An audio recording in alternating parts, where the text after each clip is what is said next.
السلام عليكم ورحمة الله وبركاته. عاملين ايه؟ يا رب دايما تكونوا بخير. الصلاة والسلام على رسول الله عليه أفضل الصلاة والسلام. اللهم صل وسلم على سيدنا نبينا محمد عليه أفضل الصلاة والسلام وسلم تسليما كثيرا. أحسن مدرس فيزياء عندنا يجي 5 مدرسين تقريبا فيزياء. مين هو أحسن مدرس؟ تاخد مع مين؟ بداية أستاذ محمود مجدي، أستاذ أحمد أسامة، أستاذ حسام خليل، استاذ محمد عبد المعبود، واستاذ كيرلس. يمكن في اسامي انت اول مره تسمعها يعني، ولكن هم دول تقريبا اللي بيشرحوا ماده الفيزياء.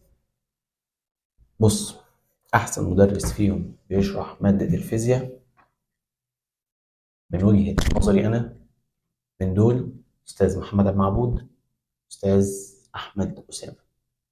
تمام. كل المدرسين التانيين كويسين جدا، ولكن من وجهه نظري انا في الشرح والطريقه اللي انا بفهم منها استاذ عبد المعبود، محمد عبد المعبود، استاذ احمد اسامه، وضيف عليهم كمان استاذ حسام خليل. ولكن انا هقول لك دلوقتي على كل مدرس واشرح لك طريقه الشرح. استاذ مجدي، استاذ محمود مجدي ده بيشرح ماده الفيزياء، ولكن انا ما شفتلوش فيديوهات شرح كتير، فما مش هقدر اقول عليه حكم. تمام، مش هقدر احكم عليه. انا شفت له فيديوهات قصيره جدا، وحسيت ان هو شرحه يعني تقيل شويه او لليفل عادي.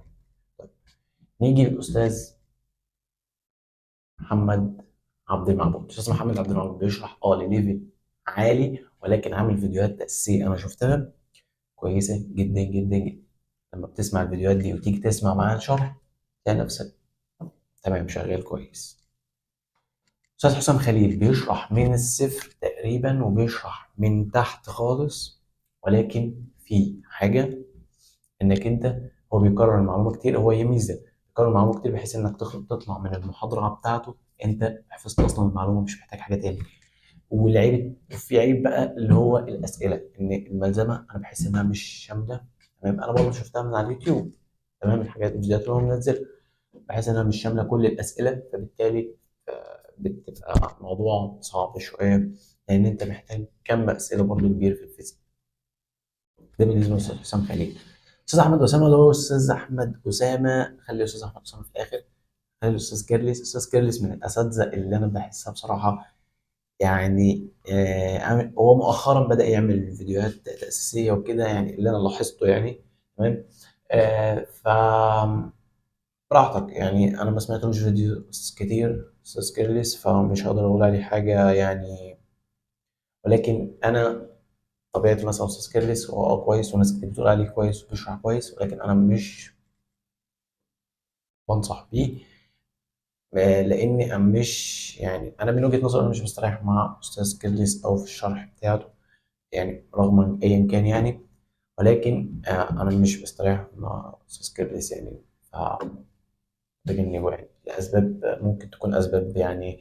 آه نيجي لاستاذ احمد اسامه. هو بحس استاذ احمد اسامه اصلا دوت يعني من الاساتذه المظلومه جدا في الريفيوهات وكده، وما بيتقالش عليه كلام كتير، مع اني استفدت منه كتير جدا. استفدت منه كتير جدا.